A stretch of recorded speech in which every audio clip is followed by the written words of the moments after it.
apa sih itu GIS, tetapi data yang sustain, bukan hanya sekedar ngumpul data. Jadi nggak boleh sembarangan membuat kode yang unik, harus mengikuti standar.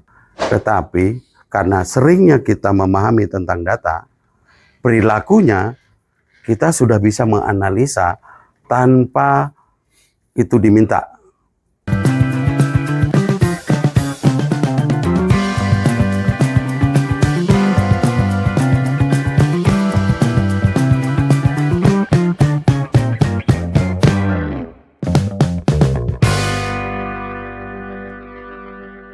Assalamualaikum warahmatullahi wabarakatuh.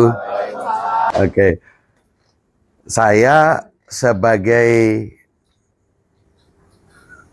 Manajemen Information System Officer di UNDP, tugas saya lebih banyak kepada terkait dengan yang namanya manajemen informasi kebencanaan, dan terkait dengan GIS spasial, analisis terkait dengan kajian risiko. Itu core tugas saya sebenarnya. Jadi kalau di hari ini kita berbicara tentang GIS, sebenarnya ini satu topik yang tidak mudah, karena untuk dapat yang namanya status GIS itu, orang itu harus benar-benar menempuh pendidikan. Tidak sekedar pelatihan itu udah jadi orang GIS. Bisa juga jika GIS itu singkatan dari gambar indah sekali. Karena di GIS sendiri ini ilmunya itu cukup rumit, dan di dalam mempraktekkan juga keilmuan GIS itu cukup kompleks, tidak mudah. Nah, di antara teman-teman yang punya background GIS, mungkin nanti bisa berbagi. Mbak Dian backgroundnya geografi ya. Nah, Mbak Dian orang geografi, nanti bisa, ada lagi nggak geografi? Ya, bukan gigologi kan? Jadi SIG itu bisa sistem informasi geografis, bisa juga kalau orang geografi suka bilang suami istri geografi, atau gambar indah sekali. Intinya itu. Jadi di dalam pengantar GIS ini saya lebih mengarahkan teman-teman sedikit memahami tentang apa sih itu GIS, tetapi tidak bisa mendalami karena butuh waktu yang panjang. Dengan sedikit memahami pengantarnya, bagaimana korelasi GIS dengan pekerjaan kita, terutama terkait dengan lokpal yang diimplementasikan lewat INA lokpal, lapor lokpal, dan lapor klaster. Itu sebenarnya di topik hari ini.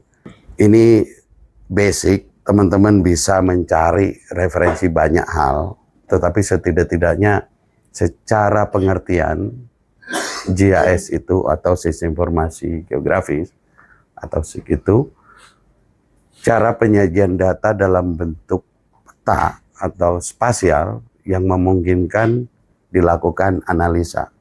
Jadi kalau, ayo silakan. Kalau saya waktu ngasih sensi kajian risiko, itu core utama di dalam kajian risiko adalah spasial. Kenapa spasial? Bahasa sederhananya yang pertama adalah bencana tidak mengenal batas wilayah.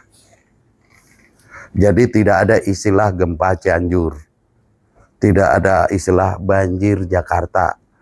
Sebenarnya karena banjir itu terjadi dalam satu wilayah spasial disebut namanya DAS.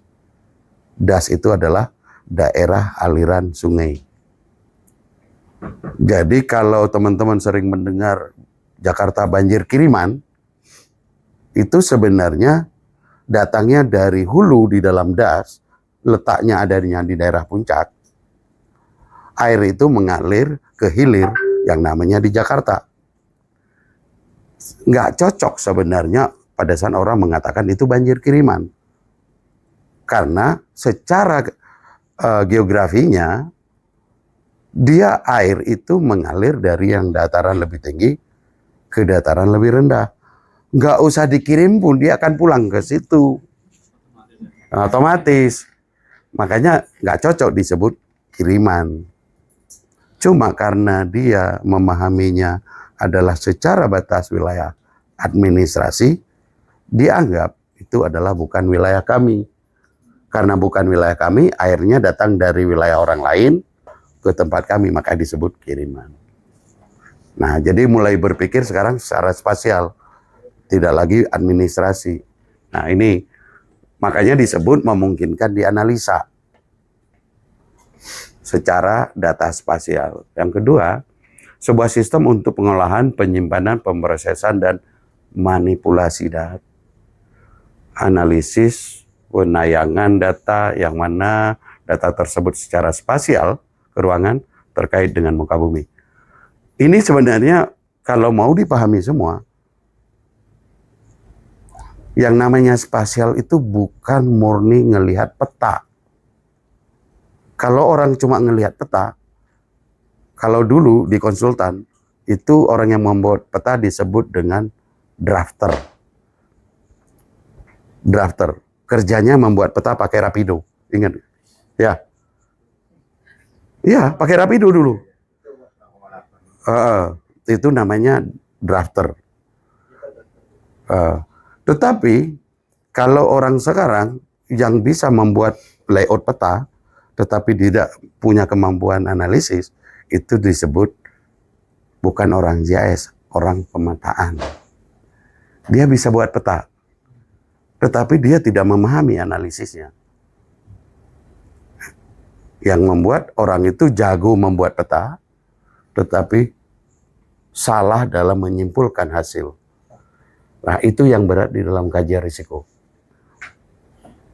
Karena kajian risiko itu contoh yang sederhana ya, buat teman-teman yang tidak punya background GIS, salah satu data yang digunakan untuk membuat kajian bahaya banjir disebut namanya DEM. DEM itu Digital Elevation Model. Ya Mbak Dian. DEM itu ada dua tipe. Kalau buat orang awam, dari DEM itu dikenal namanya kontur. Kontur. Pernah dengar peta kontur ya? Nah, padahal data source-nya itu adalah DEM. Di DEM itu punya dua tipe DEM. Yang disebut dengan DSM dan DTM. Ilustrasi paling sederhana, DTM itu adalah Digital Terrain Model, adalah ketinggian di atas tanah. Di atas tanah. Tetapi kalau DSM, Digital Surface Model, itu ketinggian di atas permukaan. Surface, contohnya apa? Tinggi atap bangunan, itu dihitung sebagai elevasi. Puncak pohon dihitung sebagai elevasi.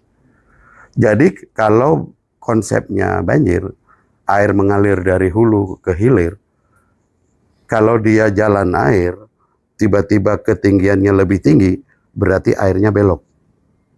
Ya kan? Kalau dia menggunakan DTM, berarti dia sama dengan tinggi tanah. Dia tidak lebih tinggi. Makanya air lewat. Pada saat dia diganti menjadi DSM, berarti ketinggian melebihi dari tanah, yaitu surface. Karena dianggap ketinggian, airnya belok. Nah, yang memproses seperti itu yang disebut dengan spatial analysis. Bukan hanya menampilkan dalam bentuk peta. Ini yang berat, yang di bagian ini. Kadang-kadang diperbolehkan nama manipulasi itu di dalam analisis. Yang kuat statistik biasa ngerti.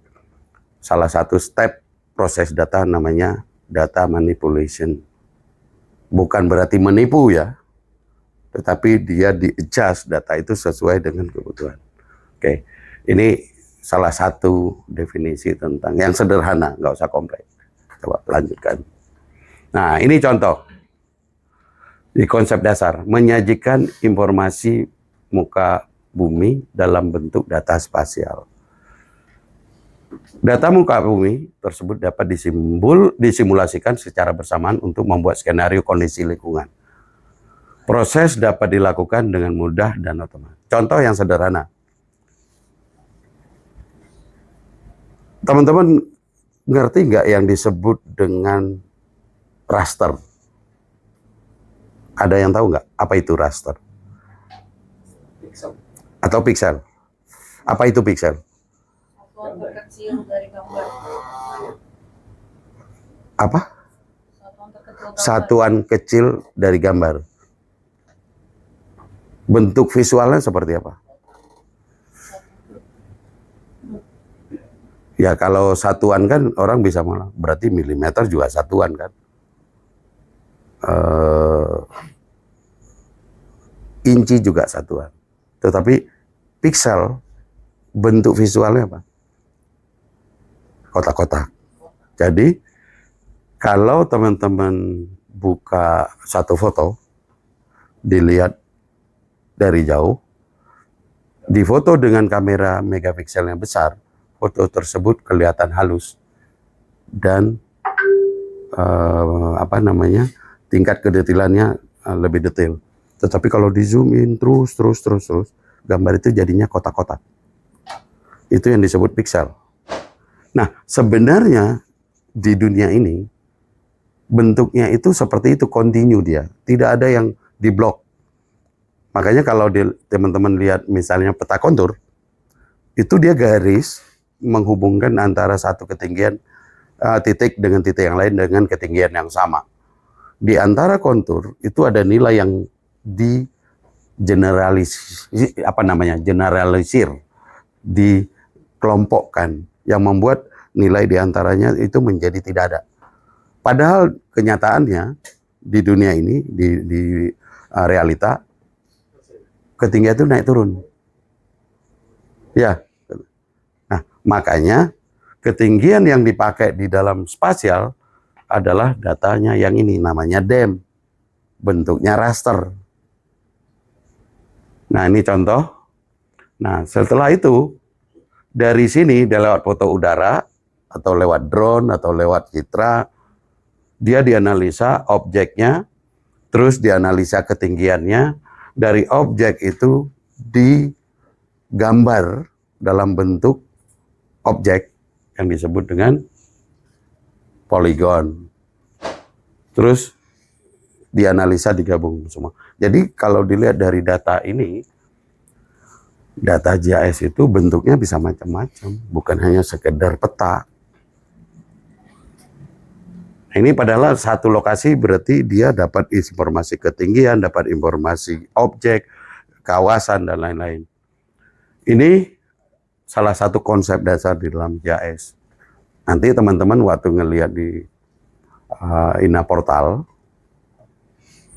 atau di Inalog yang kita punya, apa hubungannya antara satelit imagery yang sering kita sebut, misalnya Google, ya kan, dengan lokasi gudang, korelasinya di mana? Padahal yang satu satelit imagery, yang satu poin, ya nggak? Nanti kalau didetailkan lagi, di sana ada gambar denah gudang. Nah, itu nanti kita lihat di sana. Coba lanjut. Kalau ada yang bingung dari penjelasan saya, itu boleh langsung tanya. Karena kalau nanti di ujung mungkin kebanyakan lupa. Boleh nanya ya. Supaya kita bisa menjalankan GIS itu butuh minimal komponen seperti ini. Minimal. Yang pertama adalah harus ada yang disebut dengan orang. Ini sumber daya orang, berarti dia diasumsikan dia punya keahlian di bidang itu, bukan sekedar orang. Tapi Sumber daya itu memang keahliannya di bidang itu. Tanpa ada orang sebenarnya untuk menghasilkan satu analisis GIS tidak bisa. Yang kedua, selain orang, dia butuh juga yang disebut dengan hardware-nya. Ada perangkat keras yang dibutuhkan. Kadang-kadang buat orang yang tidak memahami tentang satu processing, hardware itu dianggap tidak ada pengaruhnya terhadap suatu alat bantu tool analisa. Contohnya apa? Kita punya laptop, tetapi informasi tentang spesifikasi laptop itu tidak mendukung untuk proses data raster.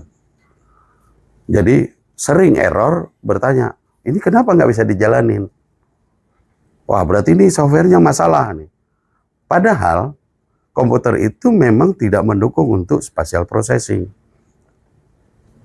Karena kita tidak memahaminya, ya kita tidak akan berpikir, wah seharusnya komputer saya nggak seperti ini. Nah, saya sering nyebut kalau udah kayak gitu, istilahnya namanya mangeu jaluk selamat. Jadi maunya murah, tetapi bisa macam-macam, gitu. Padahal harga itu nggak pernah berbohong. Yang berbohong adalah yang jualan. Gitu. Kalau beli mahal pasti kualitasnya bagus, nggak mungkin murah bagus.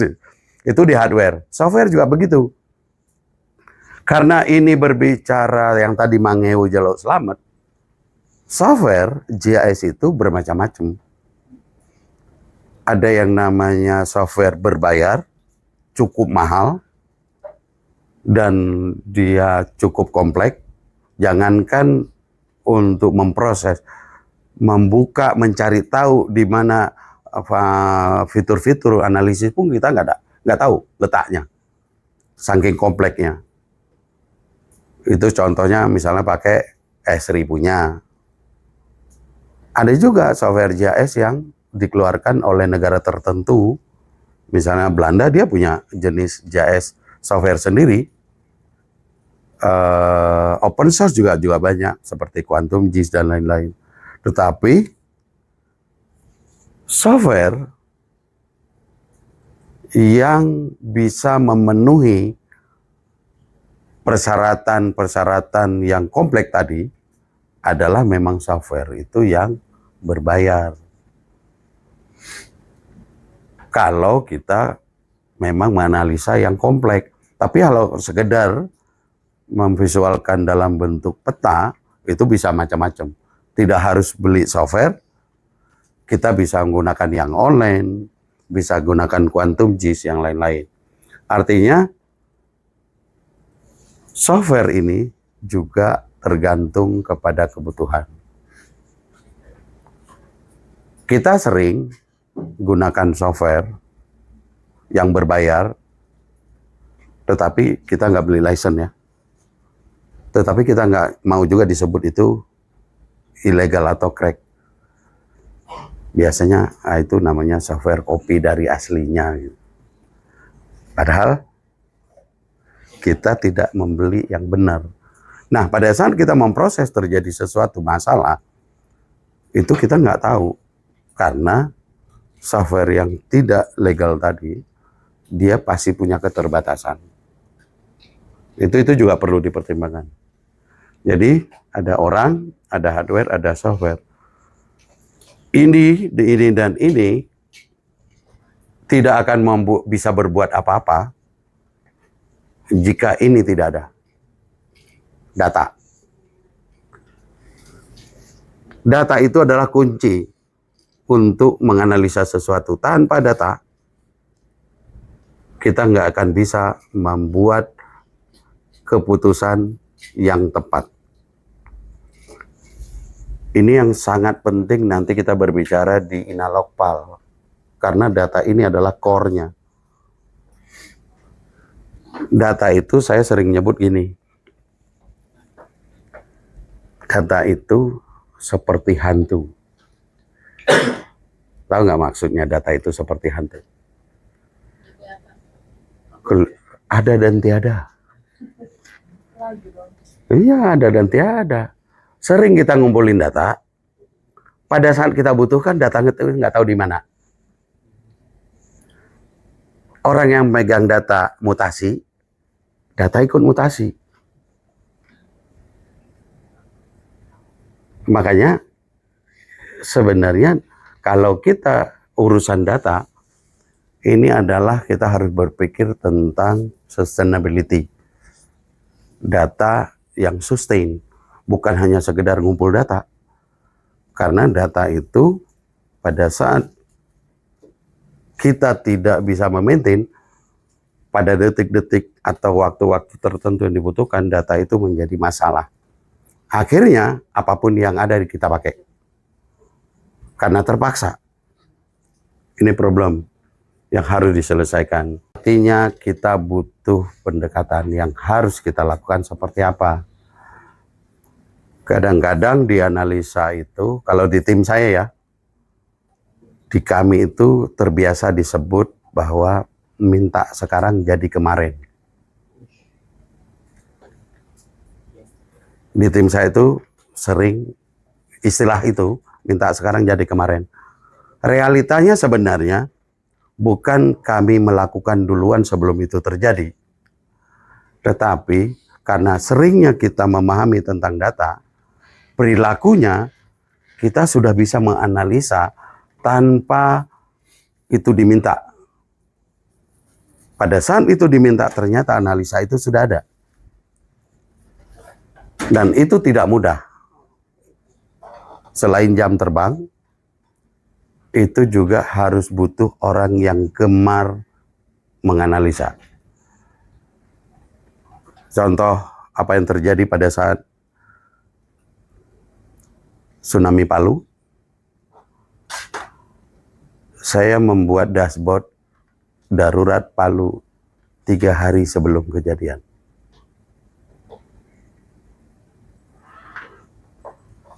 Tsunami Banten, Selat Sunda, saya membuat sekitar 6 hari sebelum kejadian. Artinya bahwa karena kita punya data, sering menganalisa, kita punya sense bahwa dengan pola ini akan berpeluang ini. Dengan pola ini akan berpeluang ini. Makanya ini sangat penting nih.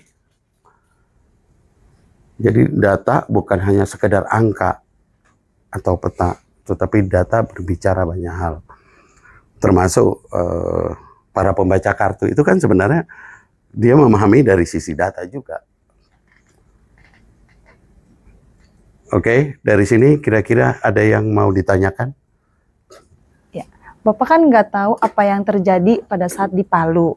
Nah, kenapa Bapak bisa mendata itu terus kemudian terjadi bencana di Palu?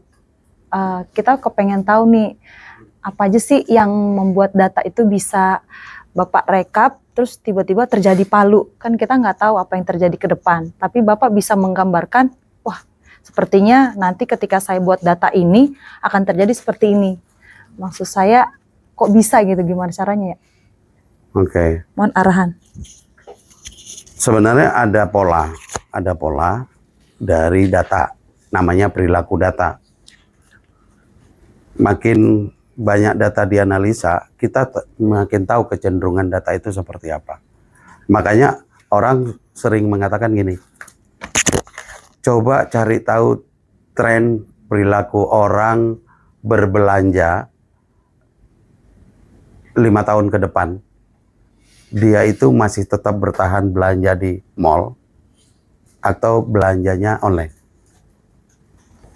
Artinya orang itu mencari data perilaku orang kan, terus dianalisa trennya. Setelah dianalisa ketahuan kecenderungan perilaku orang itu nggak mau sulit, dia maunya dapat, effortnya sedikit dan gampang, ya kan? Makanya akhirnya banyak mall yang tutup gara-gara pembelinya itu nggak mendatangi, tetapi maunya didatangi. Itu perilaku dari data. Itu juga digunakan oleh marketing, digunakan oleh market research atau penelitian tentang pasar kan. Nah, di bencana itu juga bisa dilakukan analisa berdasarkan parameter-parameter yang men-trigger itu terjadi. Contohnya apa? Kalau terkait dengan gempa, berarti kan ada data histori gempa yang buat kita tidak merasakan, tetapi buat para peneliti, para sumber penyedia data, dia itu merekod terus. Karena dia nggak diratakan dan nggak dipublish, buat kita nggak tahu, padahal itu ada data terus. Nah, di wali datanya, dia mengeluarkan data-data yang disebut dengan tidak dirasakan. Tapi dia terjadi. Frekuensinya kelihatan. Yang kedua, dia mengeluarkan jika data gempa tadi sudah dirasakan. Keluar lagi jumlahnya, frekuensinya, lokasinya. Nah, makin banyak analisa dari data-data itu tadi, si para peneliti atau para analis ini, dia bisa melihat kecenderungan dari data itu. Itu bisa dilakukan oleh para ilmuwan ya, para expert. Tapi nggak bisa dipungkiri, setiap orang saking seringnya terlibat, dia punya sense sendiri. Saya nggak nyebutkan indera keenam ya. Dia punya sense sendiri. Tiba-tiba dia bisa sekilas lewat, pikirkan ini, pikirkan itu. Biasanya, kalau itu diimplementasikan di kehidupan hari-hari, ibu-ibu, perempuan, sense itu lebih kuat dibandingkan laki-laki. Sense itu lebih kuat. Karena anaknya sakit, tanpa dilihat pun dia bisa merasakan itu. Benar nggak? Nah, cuma setiap orang itu tingkat kepekaannya beda-beda. Ada sebenarnya tandanya di depan mata, tetapi dia nggak peduli. Ada di depan mata, tapi nggak peduli. Itu responnya beda-beda. Contoh yang sederhana lagi, setiap kita, tubuh kita itu punya warning masing-masing bahwa kita ini sebenarnya disuruh istirahat. Kita ini sekarang sebenarnya udah lupakan dulu.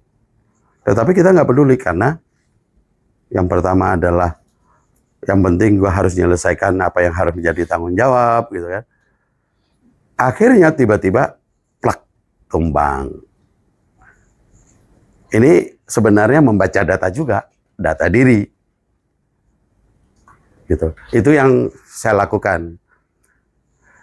Yang kedua sebenarnya kita bisa juga menangkap informasi dari para pakar yang lain atau para pendapat yang lain, bahwa sumber informasi itu kita harus membuka diri, mengambil dari siapa saja. Tidak boleh membatasi diri. Dari siapa saja. Nanti informasinya kita olah. Yang saya lakukan sebenarnya lebih banyak dari data dan insting. Insting. Yang membuat, ya itu yang saya alami dengan Pak Lili juga. Misalnya gini, saya menganalisa sesuatu, mendevelop sesuatu melalui tool yang ada di Inaris atau dashboard, itu tanpa permintaan. Tetapi tiba-tiba Pak Lili bilang, bisa nggak tolong buatkan seperti ini? Pada saat dia mengatakan tolong buatkan seperti ini, saya sudah punya outputnya. Dan itu sangat sering terjadi. Baik itu dengan Pak Lili, baik dengan teman-teman di Deputi 1, atau juga di Kedeputian 2. Nanti teman-teman mulai membiasakan diri itu ya. Oke, mudah-mudahan bisa membantu. Next. Nah, ini contoh data spasial dan non spasial. Contoh data spasial yang di sini adalah batas wilayah, misalnya yang sebelah kanan. Ini adalah saya bilang batas apa ya? Daratan. Tetapi di dalam poligon tersebut sebenarnya ada informasi. Nah, informasi itu kalau dia datanya poligon, berarti atributnya dalam bentuk tabel seperti ini. Nanti teman-teman akan melihat misalnya di dashboard kok batas provinsi, kota batas kabupaten. Nah, di balik itu ada informasi. Namanya atribut. Nanti teman-teman sudah mulai memahami di dalam spasial itu tabular dihubungkan dengan spasial itu harus ada yang disebut dengan unique code. Kode yang unik yang digunakan bersama. Jadi nggak boleh sembarangan membuat kode yang unik. Harus mengikuti standar. Nah, itu juga harus dipahami. Kalau udah mulai terlibat di GIS ya, setiap data, setiap informasi harus dipikirkan standarnya. Contohnya gini, kenapa Unicode nggak boleh pakai nama?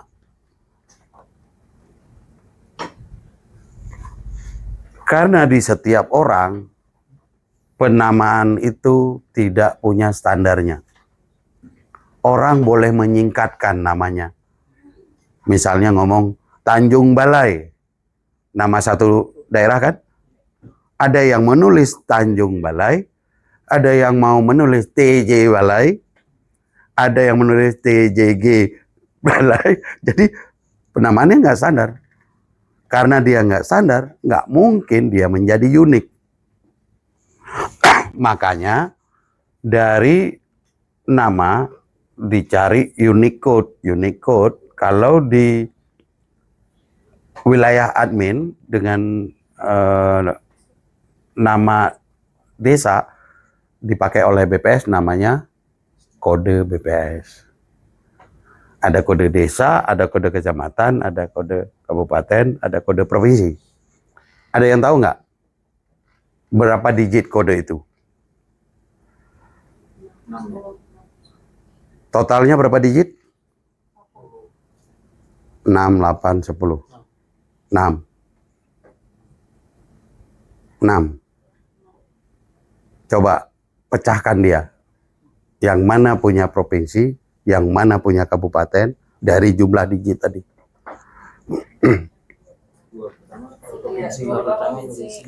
Dua pertama provinsi. Dua kedua kabupaten. Habis itu? Dua kedua kecamatan. Dua terakhir desa. Enggak, dua ini kecamatan.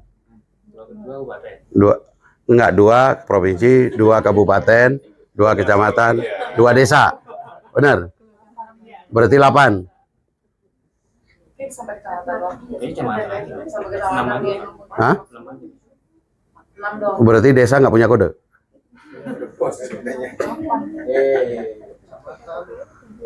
Kecamatan punya desa. Nilai kecamatan juga punya desa. Oke. Nanti mulai mencoba memahami bahwa kode di Indonesia itu yang dikeluarkan oleh BPS total digitnya itu adalah 10. 2 digit pertama provinsi plus 2 digit kedua itu namanya kabupaten plus 3 digit ketiga itu namanya kode kecamatan plus 3 digit keempat itu namanya kode desa atau kelurahan. Totalnya 10. Jadi pada saat teman-teman mulai membuat peta, membuat data yang ada dihubungkan dengan spasial, jangan lupakan masukkan PICOD-nya atau kode wilayahnya. PICOD itu singkatan dari place code. Pak, kenapa kecamatan sama desa itu 3 digit Pak? Karena jumlahnya. Kalau dibatin satu Enggak. kecamatan, nggak mungkin ada 100 desa gitu. Mungkin aja bos. Mungkin aja. Mungkin aja. Makanya dia ambil angka maksimum yang mungkin terjadi. Daripada dia ngerubah ulang, mending ngambil angka maksimumnya. Gitu ya. Makanya angka di depan itu yang terkecil, misalnya kalau 2 digit pertama dia angkanya bulat semua.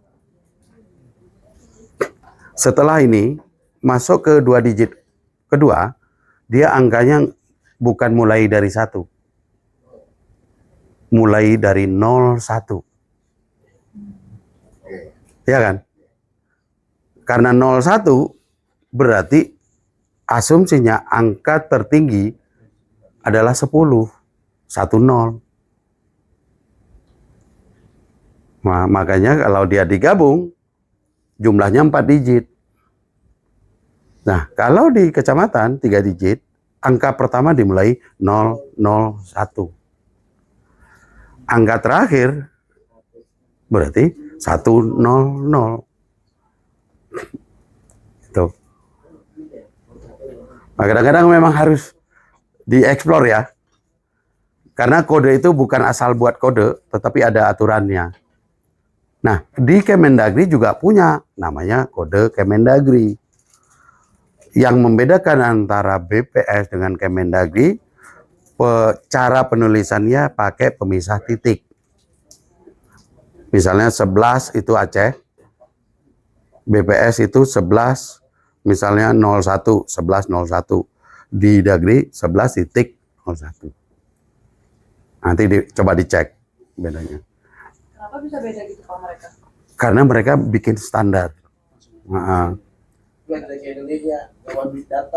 Nah, makanya ujungnya harus keluar yang namanya One Data Policy. Kebijakan satu data. Supaya bisa berbicara itu data. Oke. Peta juga sama. Kalau teman-teman ngelihat peta batas yang dibuat oleh BPS, batas desa, agak sedikit berbeda dengan yang dibuat oleh Kemendagri dan BIG. Karena mereka tujuannya juga berbeda.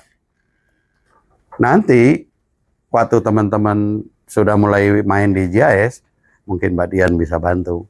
Supaya secara histori data itu tercatat, maka setiap data harus bikin namanya metadatanya. Nah, nanti khusus cari topik bikin metadata.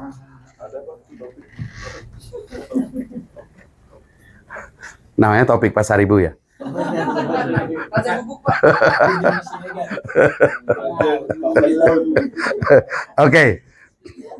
Next. Nah, ini contoh-contoh jenis data grafis. Contoh-contoh jenis data grafis.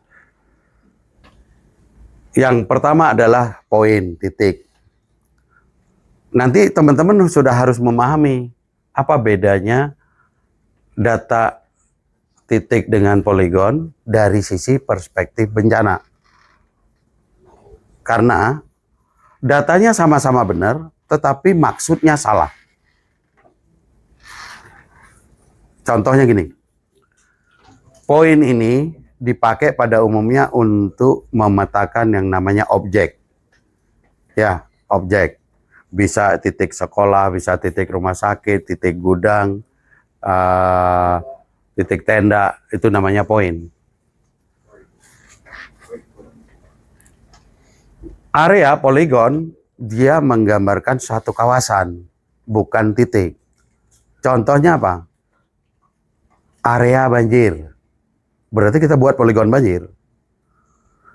Tetapi sering digunakan kejadian banjir, pakainya titik. Ya, Padahal kalau titik dipakai untuk banjir menjadi salah. Karena banjir itu adalah satu area. Nanti di lokal problem. Karena cara menghitung kebutuhan. Di sini nggak bisa menghitung kebutuhan. Tetapi di sini bisa menghitung kebutuhan.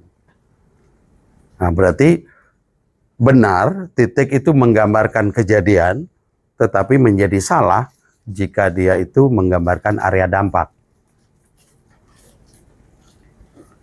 Ya, mulai nanti pada saat kita pakai dashboard, oh berarti kita nggak bisa pakai titik dong, harus pakai poligon. Gitu. Ya, sedangkan garis biasanya itu hanya menghubungkan antara titik dan titik. Bisa saja jalan, bisa saja batas. Nah ini garis. Yang ini disebut poin dimensinya 0, yang ini 1 dimensi, poligon 2 dimensi.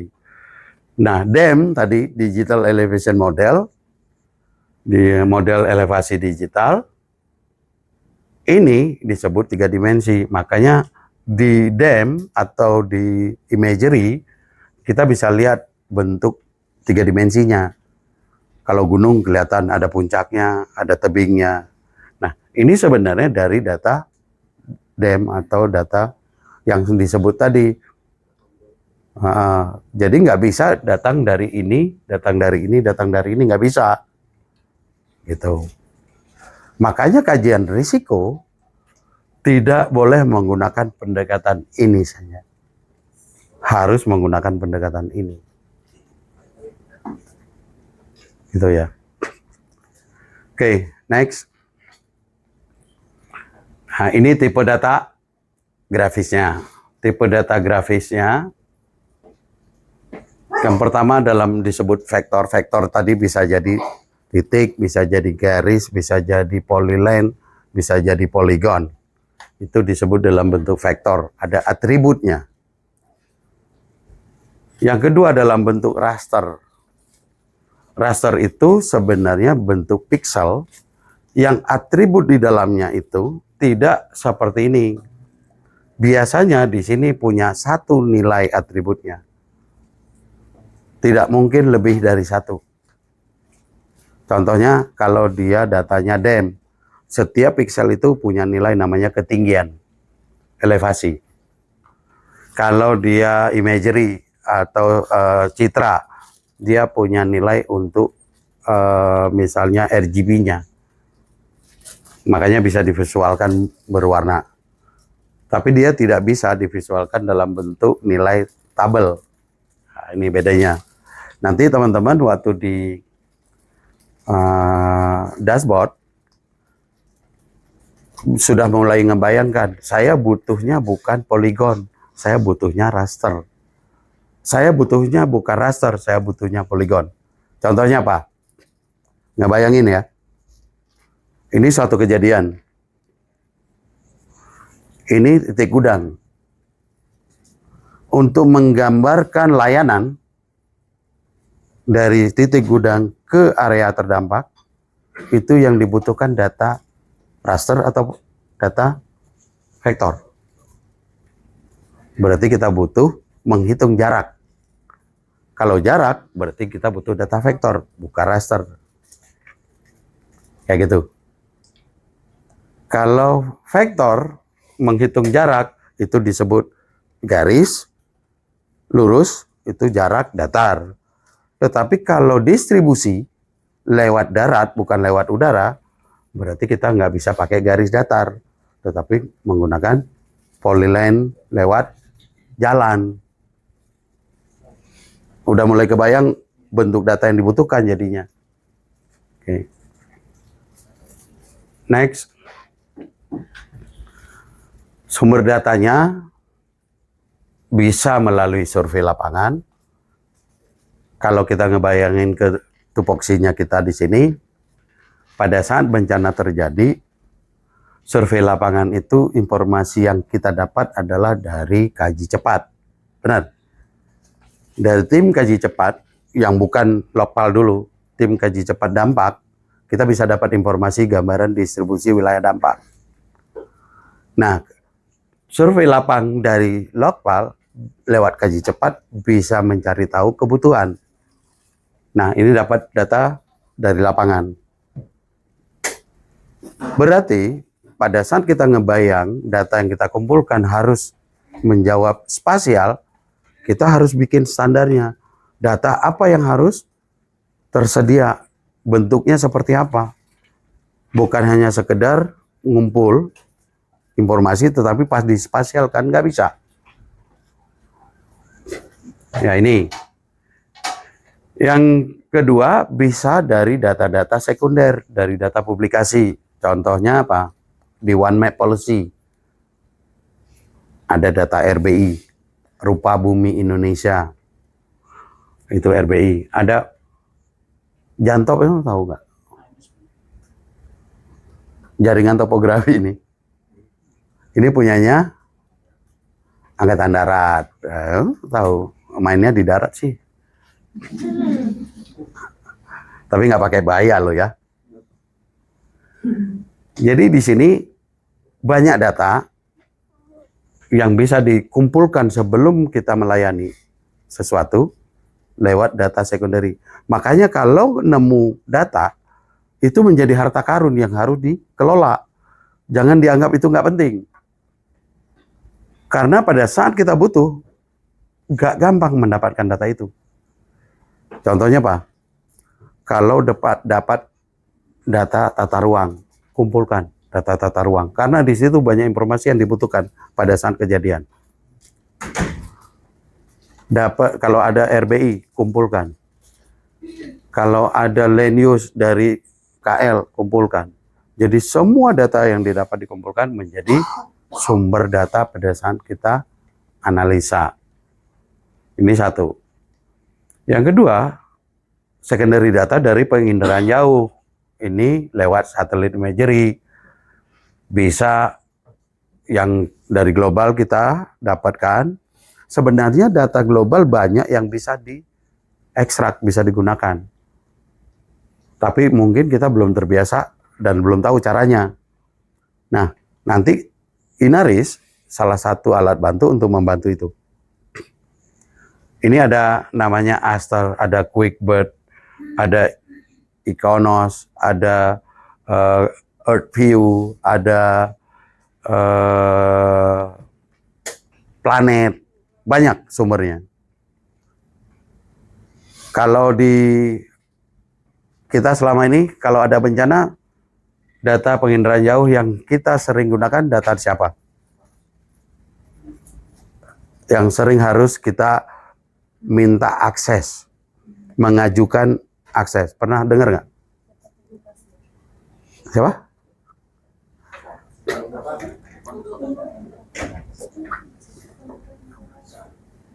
Pengen melihat kejadian, dampak, sebelum kita ke lapangan mengambil lewat drone, kita sering meminta akses data Sentinel. Itu resmi, kita minta akses, namanya Sentinel. Oke. Nanti teman-teman mulai explore apa itu Sentinel, gimana dapatkannya. Yang terakhir di sini data statistik. Ini juga data secondary data yang harus dikumpulkan sebelum kita melakukan tugas. Kadang-kadang data ini gampang-gampang susah. Tersedia, tetapi kadang-kadang tidak ada di daerah, adanya di pusat. Makanya kita kumpulkan duluan, jangan nunggu ke daerah. Kadang-kadang ada orang bilang, daerah itu lebih lengkap kesediaannya. Belum tahu saja bahwa justru daerah tidak menyimpan datanya lewat pusat. Contohnya data Podes. Ada yang tahu ini Podes apa? Hah?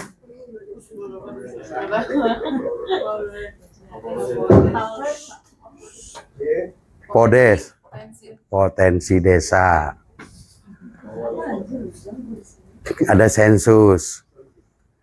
Nanti teman-teman sudah mulai mengeksplor tentang data, sumber, time series, pola, pengumpulan. Contoh, data Podes itu kira-kira data dikumpulkan berapa lama sekali? Harus tahu. Jangan-jangan pas dipakai, ini datanya udah off date gitu. Ada yang tahu nggak? Podes dikumpulkan berapa lama sekali?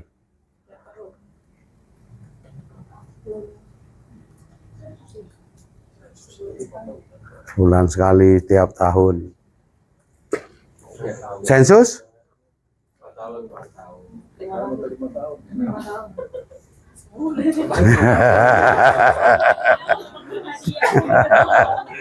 Dapat kopi loh. Nanti cari tahu, explore. Podes dia dikumpulkan per 3 tahun. Jadi tidak dilakukan per tahun. Sensus dilakukan 10 tahun sekali. Ada sensus lain di antaranya. Nah, misalnya Susenas, sensus nasional. Itu 10 tahun sekali. Di antaranya ada sensus lagi, namanya misalnya Supas, sensus ekonomi. Jadi di antara, tetapi yang Susenasnya itu 10 tahun sekali. Jadi bagaimana kita bisa mendapatkan informasi tahun di antaranya? Artinya teman-teman sudah mulai ngebayangin, berarti data ini data interpolasi, data proyeksi. Karena datanya tidak dikumpulkan per tahun. Emang buat orang yang suka menganalisa, mau tidak mau effortnya harus keluar lebih banyak. Ya. Nah, ini tahapan kerjanya di dalam JAS.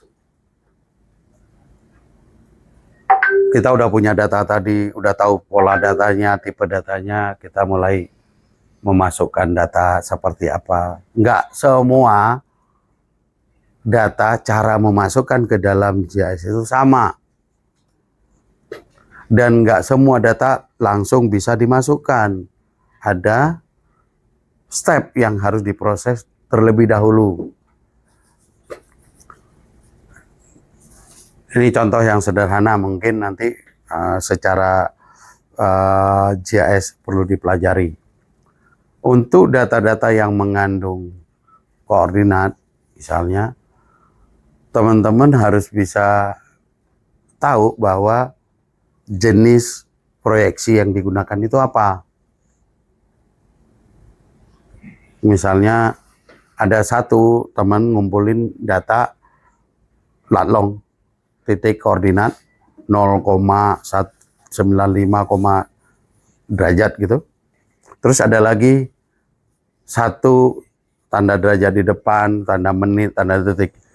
Itu artinya proyeksinya berbeda-beda. Pada saat teman-teman menginput bersama, nggak bisa dilakukan.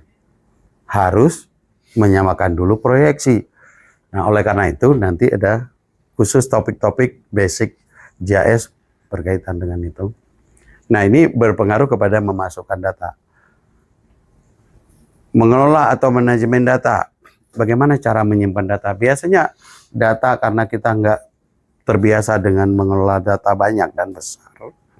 Data simpan di mana-mana. Penamaannya juga suka seenaknya. Oh, ini data terbaru insya Allah, terbaru alhamdulillah. Ya nggak? Pada saat dibutuhkan diminta yang benar, yang terakhir yang mana? Bingung. Oke, fix sekali, fix 1, fix 2. Nah, nanti mulai dipikirkan cara penamaan data. Tidak boleh sembarangan. Harus ada pola. Supaya data yang digunakan itu adalah data yang benar. Oke, ini di pengelolaan dan manajemen.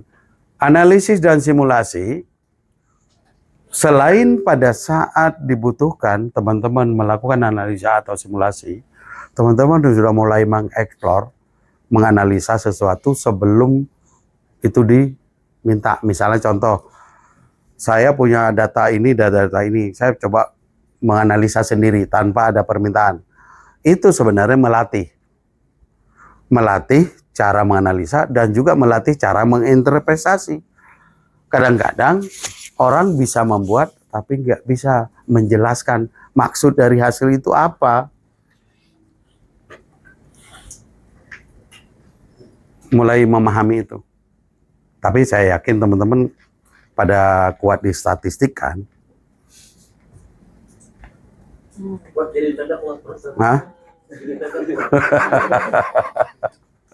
Karena ini penting sekali ya. Yang terakhir cara menyajikan. Ini tidak gampang yang bagian terakhir ini. Kenapa saya mengatakan ini tidak gampang? Makanya ada yang disebut data scientist, ya kan? Bagaimana menganalisa sesuatu, menampilkan dan bisa dipahami dengan mudah dalam penyajiannya, itu ada ilmunya, tidak hanya sekedar menampilkan, memvisualkan. Begitu juga dengan peta. Jadi penyajian ini harus dipahami oleh kita yang menganalisa sebelum kita bagi atau kita sebarkan itu informasi. Harus kita pahami dulu dalam hasil penyajian peta. Kalau enggak, ini bisa miss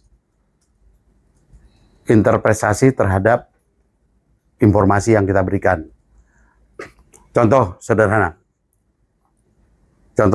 ya. Informasi potensi tsunami megatrust selatan Jawa berpotensi maksimum ketinggian gelombang di pinggir pantai misalnya 32 meter. Benar. Orang awam akan membayangkan 32 meter itu akan dialami oleh sepanjang garis pantai. Sepanjang garis pantai. Padahal dari sisi model tadi yang dibuat, 32 itu hanya 2 titik. Yaitu titik mungkin adalah yang terdekat dengan sumber atau terluar dari garis pantai. Berarti cuma 2 titik, itu namanya 32 meter. Selain itu, tidak 32 meter. Ada yang 10, ada yang 12. Karena menyajikannya dalam narasinya 32 meter, semua orang jadi panik. Nah, itu yang perlu dipahami oleh kita pada saat menyajikan data.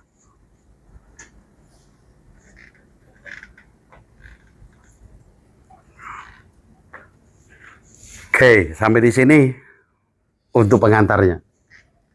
Apa yang ingin ditanyakan dari pengantar? Sesi berikutnya nanti Mbak Dian akan memberikan kita.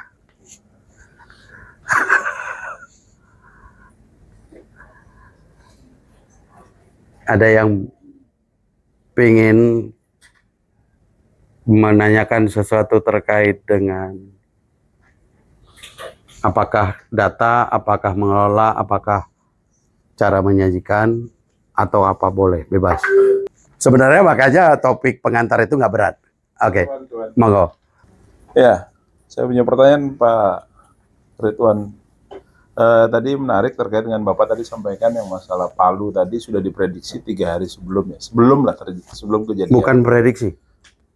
Tadi saya mengatakan saya membuat dashboard itu 3 hari sebelum kejadian, tetapi bukan memprediksi kejadian. Ya, artinya gini, saya ingin mempelajari bahwa JIS ini kan penting untuk melakukan monitoring, Ya. apalagi evaluasi kejadian bencana. Nah, beberapa kali kita melihat BNPB ini kan sepertinya agak tidak memperhatikan JIS secara full ya. Ya harapannya bagaimana sih JIS ini bisa disosialisasikan di BNPB bahwa ini penting loh, tidak hanya sekedar peta, sehingga informasi-informasi yang diharapkan tadi bencana itu kan sebenarnya punya siklus yang selalu berulang gitu loh, Pak. Artinya sejarah itu kan juga pasti berulang. artinya terus-menerus seperti itu. Tinggal waktunya kapan yang kita bisa pertimbangan akan terjadi kembali. Sehingga ininya informasi ini bisa dilakukan untuk memprediksi. Tadi saya menangkapnya karena Bapak tadi sudah bisa dibuat 3 hari sebelum kejadian Palu gitu. Artinya harusnya BNPB sudah lebih siap gitu loh. Ketika memang kejadian itu terjadi saat di Palu itu. Lalu hambatan dan tantangannya itu apa dalam GIS itu? Oke. Sebenarnya tadi di kalimat saya itu sebenarnya bukan memprediksi. Tetapi saya membuat sesuatu itu sebenarnya adalah yang pertama karena memang data, yang kedua karena insting tadi, sense. Jadi tidak memang dipersiapkan untuk bahwa itu terjadi, enggak. Makanya saya bilang enggak prediksi. Kalau prediksi artinya bahwa kita udah tahu akan terjadi. Makanya di dalam kajian risiko kita menyebutnya potensi, bukan prediksi. Potensi. Potensi itu bisa terjadi sekarang, bisa besok, bisa tahun depan. Gak ada yang tahu. Apa salahnya jika kita tahu ada potensi, kita mempersiapkan itu duluan.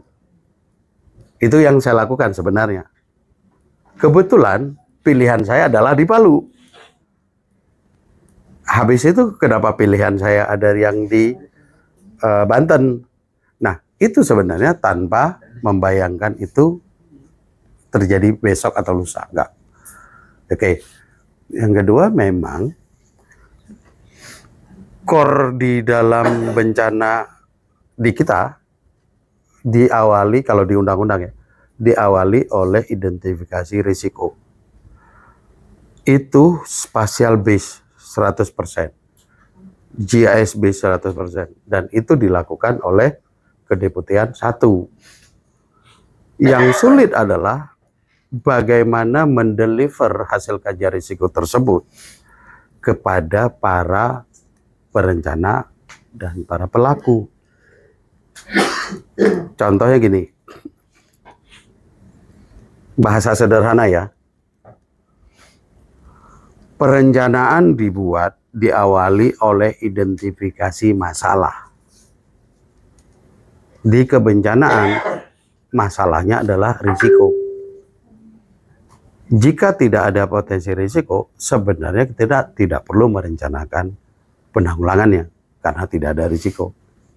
Tetapi kebanyakan dari kita belum menggunakan data hasil risiko itu sebagai dasar, yang membuat output kita kadang-kadang nggak sejalan, gitu ya. Nah, akhirnya yang kita lakukan adalah yang pertama adalah bagaimana membuat data itu berguna dan dapat diakses lebih gampang oleh siapa saja. Karena agak sulit sebenarnya memaksa orang lain mau menggunakan jika pemahamannya belum sama. Ya Kak? Susahnya itu membuat pemahaman sama dari awal. Itu susah sekali. Saya ingat kata-kata Prof. Samsul ke saya, yang paling bermasalah di kita adalah starting condition-nya. Starting condition itu adalah kita start dengan permasalahan yang sama, memahami masalah. Oleh karena itulah kajian risiko yang cukup berat di dalam menganalisa dan kita siapkan dalam bentuk mudah diakses lewat Inaris dan gampang diintegrasikan ke dalam aplikasi dan sistem lain termasuk Inalogpal. Itu sebenarnya tujuan pertanyaan tadi. Kenapa kita nggak gunakan, ya kan? Nah, yang kedua, yang sering saya alami ya, kita sudah punya data di depan, tetapi belum nyaman kalau data itu dihasilkan di dalam kita yang kita pakai. Kadang-kadang ada yang dari luar itu yang dipakai. Ya, nah itu mungkin perlu waktu untuk membuat kita memahami bersama di dalam. Yang sulit itu di dalamnya sebenarnya untuk memahami itu bersama. Nah, nggak tahu saya caranya gimana.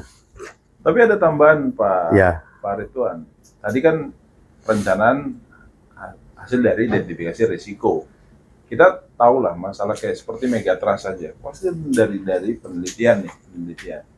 Nah, orang kita ini kan agak unik nih. Kita diberikan warning akan mungkin terjadi megatrust, misalnya dengan ketinggian atau gempa tektonik yang besarannya yang prediksi kan kemarin sampai 8 ya, 8 atau 9 nah, di wilayah selatan. Nah, kita melihat itu saja agak panik nih kita dengar kata-kata ada potensi kejadian megatrust yang untuk waktu itu kita tidak tahu tepatnya itu kan kapan. Ya, artinya ketakutan kita terhadap data tadi Pak Ridwan menyampaikan bahwa ini kan sebenarnya penting untuk langkah next step selanjutnya nih. Ya mungkin itu juga salah satu kendala kenapa tidak mau menggunakan data yang di dalam, karena ketakutan itu terlebih dahulu gitu loh. Cara pandang saya Ya. begitu. Oke. Kemungkinan besar kita memahami tentang risk communication itu nggak pas. Di peringatan dini, pernah lihat nggak konsep people center early warning system di 4 kuadran? Kuadran 1 apa? Ada 4 kuadran. Kuadran 1 risk knowledge, memahami risiko ya. Sebenarnya kalau kita memahami risiko itu sama, sebenarnya nggak problem. Yang sulit adalah bagaimana mengkomunikasikan itu risiko. Karena bahasa mengkomunikasikan risiko itu bisa positif, bisa negatif. Contoh ya, umpama sampel. Kalau kita ilustrasikan risiko itu, informasi itu air dalam gelas, kalau kita sediakan air setengah gelas, orang bisa mengatakan, kenapa cuma setengah gelas? Kenapa nggak penuh saja? Tapi orang lain mengatakan, buat apa penuh? Karena yang kita butuhkan cukup setengah. Nah, risiko, cara mengkomunikasikan ke publik dengan internal, itu akan berbeda. Contoh tadi yang saya sebut, contoh megatrust, potensi tsunami 32 misalnya. Itu kalau disebut ke bahasa publik, orang sepanjang garis pantai itu berasumsi setiap titiknya 1,32 meter. Padahal yang 32 itu nggak semua. Ada berapa titik saja. Nah, itu informasi detail yang lebih clear buat setiap manusia itu, setiap orang itu, adalah disampaikan melalui wilayah setempat. Jangan ke publik. Karena kalau udah ke publik, berarti informasi 32 tadi langsung ditangkap oleh semua orang. Atau bahasanya didekati oleh penjelasan detail. Contoh kayak gitu. Terus orang berasumsi juga, megatrust berarti yang dia bayangkan adalah tsunami. Padahal yang namanya gempa, dampaknya bisa duluan dampak sebelum tsunami ada. Dan juga bisa dampak akibat gempa megatrust di luar wilayah potensi tsunami. Nah, itu juga perlu komunikasi yang jelas. Nah, kalau di kajian risiko kita masukkan semua, tetapi kita kalimatnya memang nggak menyebut seperti itu. Cara menyebutnya berbeda gitu. Tapi itu penting. Saya setuju komunikasi dulu, gimana caranya. Pas megatrust kebetulan di kita kurang begitu kurang begitu heboh ya informasinya, tapi justru dari luar yang heboh ya. Nah, ya ternyata ada alasannya kenapa nggak heboh, ada alasannya. Alasan itu adalah yang harus disampaikan oleh corong di tempat kita gitu. Kan nggak boleh semua orang berbicara kalau bukan tupoksinya. Tetapi itu ada alasannya. Nanti kalau saya yang sebut saya salah. Tapi saya setuju itu perlu dimanfaatkan informasi itu. Perlu ada kajian resiko. Oke, ada lagi?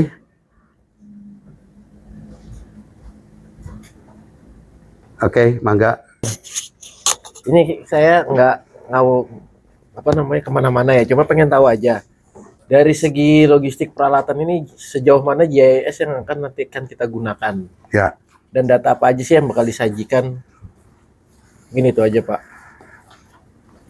oke. Berarti kita masuk topik setelah ini. Oh, setelahnya. Nah, kalau nggak ada pertanyaan, kita lihat sekarang. Bebek kalau nanya bab dua soalnya. Dia udah baca Kalau baru pengalaman. Ya, enggak. makanya sekarang kita lihat dari pengenalan tadi, pemanfaatan sekarang buat apa saja GIS itu. Yang pertama adalah membantu memetakan potensi terjadinya bencana. Pasti kaitan dengan lokal. Inilah bagian yang namanya kajian risiko. Yang nomor 1. Yang kedua, membantu dan mempermudah dalam perencanaan dan pelaksanaan mitigasi bencana. Karena ini dilakukan mengidentifikasi masalah dan lokusnya jelas, berarti yang kedua ini adalah merujuk kepada masalah dan lokus. Benar nggak? Yang kedua, contohnya mitigasi vegetasi terkait potensi tsunami misalnya. Nggak mungkin dong mitigasinya dibuatnya di gunung. Ya gitu. Artinya lokusnya udah jelas dari kajian. Yang ketiga, mempercepat dalam menentukan lokasi letak posisi bencana. Mempercepat artinya bahwa area berpotensi itu sudah dapat lewat kajian. Tetapi titik terjadinya belum tentu pasti di situ. Tetapi area lokusnya kita dapat. Jadi kita bisa mempercepat titik-titiknya di mana. Daripada tanpa ada dasar seluruh wilayah kita sebut potensi. Pernah dengar kan? Di Cianjur potensi gempa tinggi. Kata-kata di Cianjur potensi gempa tinggi, apakah di setiap titik di Cianjur itu tinggi atau di bagian tertentu yang tinggi? Nah, ini adalah informasi hasil kajian bisa menentukan ini. Karena ternyata di Cianjur tidak seluruh lokasi tinggi. Ada yang sedang, ada yang rendah. Yang keempat, mempercepat dalam menentukan luasan bencana yang tadi saya sebut. Karena kita tahu sedikit pemahaman spasial kan. Contohnya gini. Area banjir adalah area yang elevasinya lebih rendah. Berarti pembatas tinggi area genangan adalah ketinggian. Berarti kita bisa memetakan berdasarkan ketinggian itu kira-kira daerah genangannya di mana.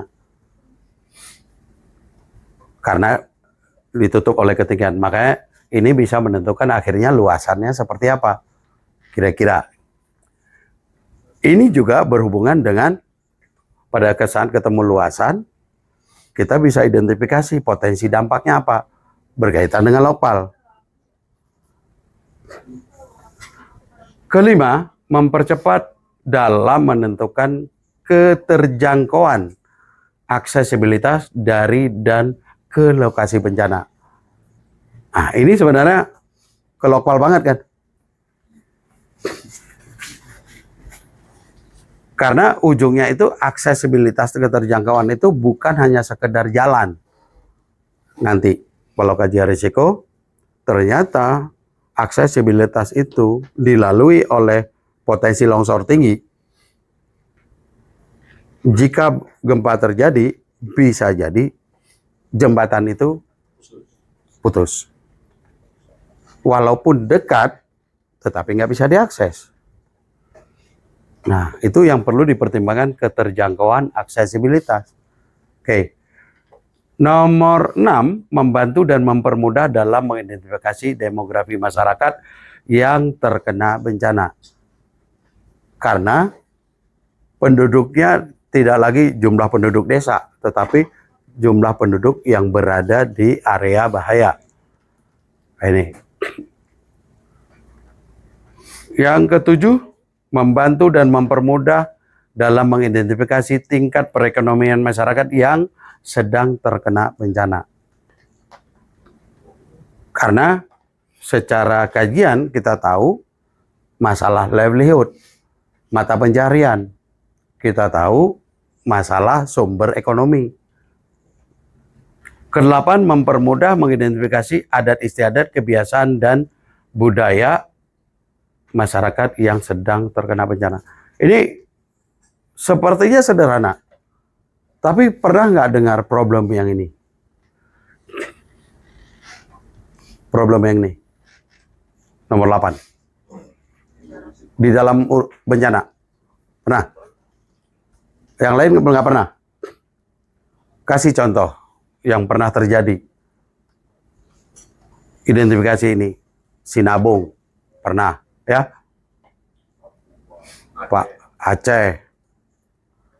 Maluku Utara. Jadi dengan memahami ini, Lokpal dia itu bisa membuat strategi untuk menghindari problem ini. Kalau enggak, kita nggak akan bisa mendistribusikan Lokpal yang benar karena problem seperti ini. 9, membantu mempermudah dalam manajemen penanggulangan bencana.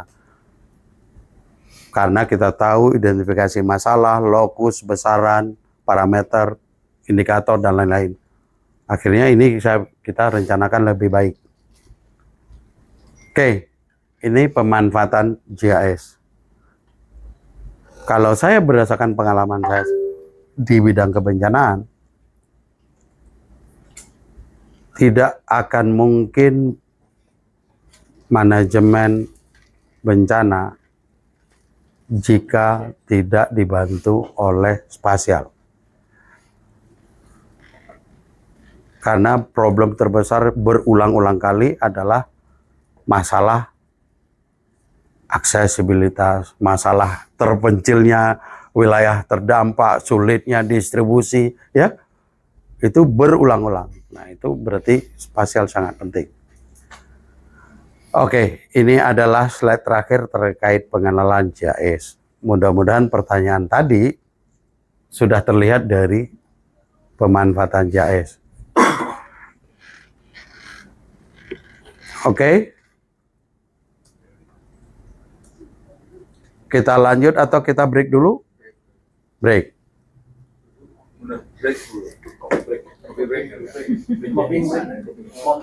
Enggak, maksudnya breaknya dulu apa sekarang? Sekarang, kalau dulu udah pernah.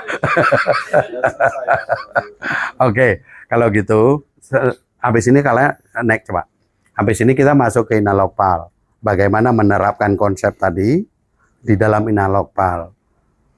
Nanti di dalam penjelasan, teman-teman itu harus lebih banyak bertanya terhadap tugas dan fungsi masing-masing di dalam Lokpal tadi. Karena tadi lebih banyak di awang-awang, yang ini realitanya, tapi dihubungkan dengan spasial yang tadi, GIS tadi. Oke, kita break berapa menit? 15? 20? 20. Sama teman ya.